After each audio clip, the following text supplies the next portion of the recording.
High friends, welcome back to our channel Arnisha Adriti united. দেখে বুঝতেই পারছো আজকে আমি নিয়ে চলে এসেছি একটা নতুন ব্লগ। হ্যাঁ, আমি চলে এসেছি আলিপুর সেন্ট্রাল জেল মিউজিয়ামে। বাইরে দেওয়াই আছে মিউজিয়াম দেখার জন্য এন্ট্রি ফিজ মাত্র 30 টাকা, আর লাইট অ্যান্ড সাউন্ড শো দেখার জন্য 100 রুপিস। এদিকে ঢুকতে ঢুকতেই চোখ পড়ল ফাঁসির মঞ্চে যারা জীবনের জয়গান গেয়ে গেছেন তাদের কয়েকজনের নাম দেওয়া আছে, আর তার উল্টো দিকেই রয়েছে এই আলিপুর সেন্ট্রাল জেল মিউজিয়ামে লাইট অ্যান্ড সাউন্ড শো কবে, কখন, কোন ভাষায় হয় সেই সমস্ত ডিটেলস। নতুন ফোন কিনে নতুন একটা জায়গায় গেছি, আমি তো দারুণ এক্সাইটেড ছিলাম। তবে হ্যাঁ, সত্যি কথা বলতে ভেতরে গিয়ে কি দেখতে চলেছি সেটার কিন্তু কোনো আইডিয়া আমার ছিল না। আর এই সময় অবধি আমি এটাও জানতাম না বেরোনোর সময় আমি কি অনুভূতি নিয়ে বেরোবো বা কি অভিজ্ঞতা নিয়ে বেরোবো। ঢুকতে ঢুকতেই এদিকে ফটো দেওয়া আছে যে আলিপুর সেন্ট্রাল জেলের কি করে ইভলিউশন হলো। ঢোকার সাথে সাথেই দেখলাম সামনেটা ভীষণ সুন্দর ফুল দিয়ে গাছ দিয়ে সাজানো। এদিকে ওপর থেকে নিচে যাদের নাম দেওয়া আছে তারা হলেন দীনেশ মজুমদার, রামকৃষ্ণ বিশ্বাস, দীনেশ গুপ্ত, প্রমোদ চৌধুরী এবং অনন্তহরি মিত্র। এদিকে রয়েছে একটা কফি হাউস, মানে খাওয়া দাওয়ার ব্যবস্থাও আছে। আর তার পাশে আছে আলিপুর মিউজিয়ামের পুরো একটা মানচিত্র বা ম্যাপ, যে এইখানে কোথায় গেলে কি দেখা যাবে সব কিছু কিন্তু এখান থেকে গাইডেন্স পাওয়া যাবে। সামনেটা ঘুরে ফিরে তারপর আমরা সোজা চলে গেলাম ফাঁসির মঞ্চ দেখতে।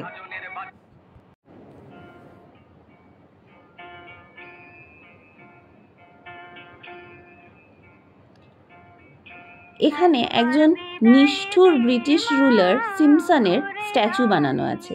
আর চলে আসলাম আমরা সেই ফাঁসির মঞ্চে, যেখানে কত দেশপ্রেমী নিজের প্রাণ হারিয়েছেন। আলিপুর জেলের শহীদদের তালিকাও এখানে একটা দেওয়া আছে। আর এইখানে বানানো রয়েছে এমন একটা স্ট্যাচু যেখানে মনে হচ্ছে দূরের থেকে যেন কয়েদিরা এখানের ফাঁসি হওয়াটা দেখছেন। আর প্রত্যেকটা দেওয়ালে এরকম আলিপুর জেলের ফাঁসির মঞ্চর কিভাবে ইভলিউশন হলো সেরকম ছোট ছোট কিছু গল্প ছবি সহ দেওয়া আছে। আমি আর সেগুলোকে ডিটেলসে পড়লাম না, তোমরা চাইলে পজ করে জুম করে পড়ে দেখতে পারো। আশা করছি অবশ্যই প্রত্যেকের ভালো লাগবে।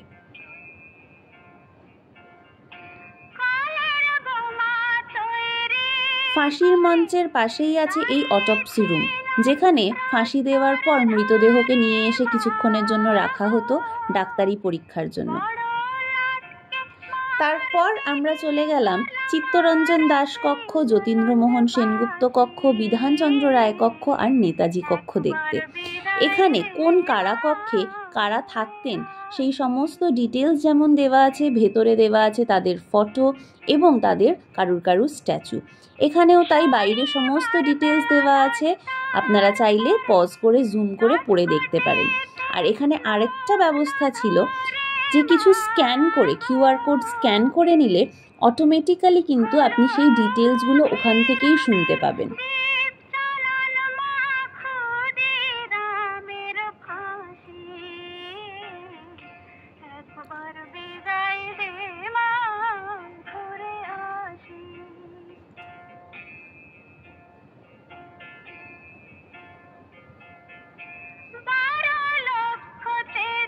আলিপুর সেন্ট্রাল জেলের এই দেওয়াল, এই ইট কত কিছুর সাক্ষী, আমাদের ইতিহাসের সাক্ষী, ভাবলেই যেন গায়ে কাটা দিচ্ছে। এরপর আমরা চলে গেলাম নেহেরু কক্ষে। পণ্ডিত জওয়াহরলাল নেহেরু এখানে কিছুদিনের জন্য বন্দী ছিলেন এবং সেই সময় ইন্দিরা গান্ধী তার সাথে দেখা করতে আসছেন। তাই জন্য ভেতরে নেহেরুর স্ট্যাচু, বাইরে ইন্দিরা গান্ধীর স্ট্যাচুও কিন্তু রয়েছে। এরপরে যেটা গোডাউন ছিল সেটা বানানো হয়েছে এখন একটা বসার জায়গা এবং সেলফি আর ফটো তোলার একটা জোন। সেখানেও ঘুরে একটুখানি ক্যামেরা বন্দি করলাম। তারপর চলে গেলাম পরের ডেস্টিনেশনে। আমাদের পরের ডেস্টিনেশন 1 and 2 নাম্বার সেল, যেখানে এক একটা সেলে 50 জন করে কয়েদিকে রাখা হতো। তারপর আমরা চলে গেলাম 3 নম্বর সেলে এবং তারপর 4 নম্বর সেল। ঘুরে আমরা চলে গেলাম পুলিশ মিউজিয়ামে।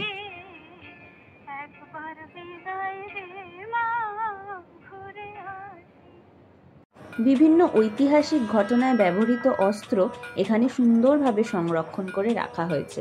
যদি তোর ডাক শুনে কেউ না আসে তবে একলা চলো রে, যদি তোর ডাক শুনে কেউ না আসে তবে একলা চলো রে, একলা চলো একলা চলো একলা চলো একলা চলো রে, যদি তোর ডাক শুনে কেউ না আসে তবে একলা চলো রে। तन्हा राही अपनी राह चलता जाएगा,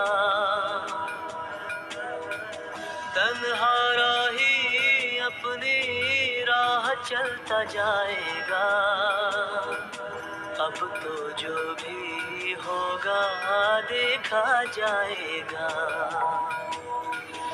अब तो जो भी होगा देखा जाएगा।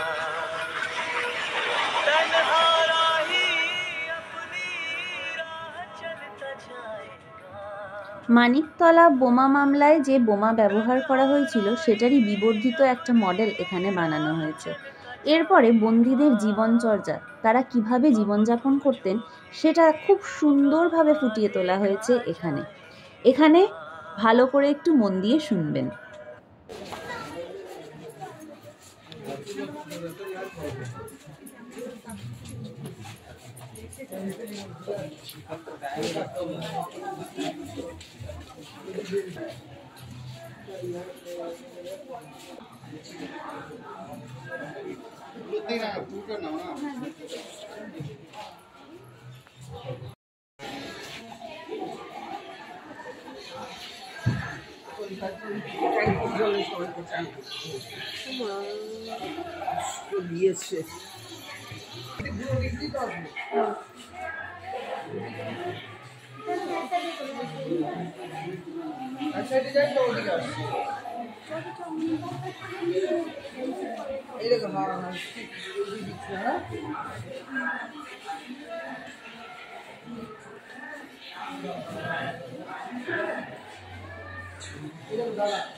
আলিপুর সেন্ট্রাল জেলে কয়েদিদের জীবন কিভাবে কাটতো সেটা ভীষণ সুন্দরভাবে ফুটিয়ে তোলা হয়েছে। আমার তো ভীষণ ভালো লেগেছে। তোমাদের কেমন লেগেছে কমেন্ট করে আমাকে জানিও। এরপর চলে আসলাম সেই জায়গাটায় যেখানে আন্দামানের সেলুলার জেলের কিছু ফটো এবং সেখানকার কয়েদিদের জীবনযাত্রা কেমন ছিল সেগুলো ফুটিয়ে তোলা হয়েছে। তো চলো ঘুরে একটু দেখিয়ে দিই।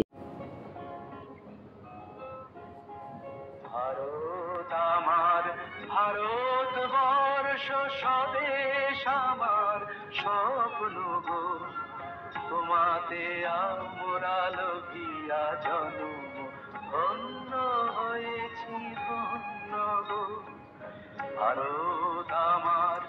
বন্দীদের ওপর কিভাবে অত্যাচার করা হতো সেটাও কিন্তু খুব সুন্দর করে ফুটিয়ে তোলা হয়েছে। আর এখানে রয়েছে আন্দামানের জেলের সেলুলার জেলের কিছু ফটো, যেটা স্লাইড শো হিসেবে এখানে সুন্দরভাবে চলছিল।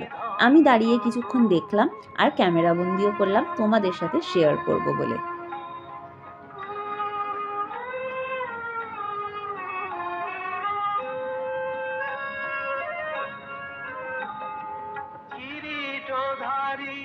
এরপর তোমরা যেটা দেখতে পাচ্ছ এটা আন্দামানের সেলুলার জেলের একটা সুন্দর মডেল।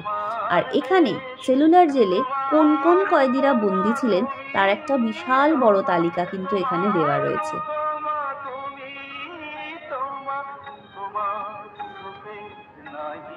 শেষ, সকল গহন তমসা সহসা আসে যদি। এরপর চলে গেলাম নজরুল কক্ষ দেখতে। এই জায়গাটা বেশ সুন্দর, পরিষ্কার পরিচ্ছন্ন তো অবশ্যই, কিন্তু একদম জনমানব শূন্য, একদম শান্ত শিষ্ট, যেখানে কাজী নজরুল ইসলামের একটা স্ট্যাচু বানানো, উনি যেন কিছু লিখছেন। তারপর চলে গেলাম একটা জায়গায় যেখানে দুর্গা ঠাকুরের স্ট্যাচুও বানানো আছে, আর ভারতীয় মুদ্রা কয়েনের কিভাবে ইভলিউশন হয়েছে সেটাও খুব সুন্দর করে ফুটিয়ে তোলা হয়েছে। এরপর লাইন দিয়ে চলে গেলাম লাইট অ্যান্ড সাউন্ড শো দেখতে। এদিকে অন্ধকারও হয়ে এসছে, 6টা থেকে লাইট অ্যান্ড সাউন্ড শোর time. Light and sound show দেখলাম, সেটা ভিডিও করার কিন্তু কোনো রকম পারমিশন ছিল না। দিনের আলোতে আলিপুর সেন্ট্রাল জেল মিউজিয়াম দেখলাম, রাতের অন্ধকারেও দেখলাম। এত ভালো লাগলো সত্যি বলে বোঝাতে পারবো না। তবে হ্যাঁ, একটা কথা অবশ্যই বলবো, যারা এখনো যাওনি প্লিজ সময় করে যাও, আশা করছি ভীষণ ভালো লাগবে। এত কিছু আমাদের হিস্ট্রির সাথে রিলেটেড এখানে জানতে পারা যাবে, মনটা একদম ভারাক্রান্ত হয়ে যাবে। সব কিছু দেখে বৌদি আমাদের দিল মোমো, চিকেন পকোড়া আর চায়ের ট্রিট। সো ওভারঅল আমাদের এই দিনটা কিন্তু বেশ ভালো কাটলো। আমাদের লেডি গ্যাং, মানে আমি, আমার মা, বড় পিসি, আর অল ক্রেডিট গোজ টু বৌদি, এত সুন্দর একটা দিন আমাদেরকে উপহার দেওয়ার জন্য।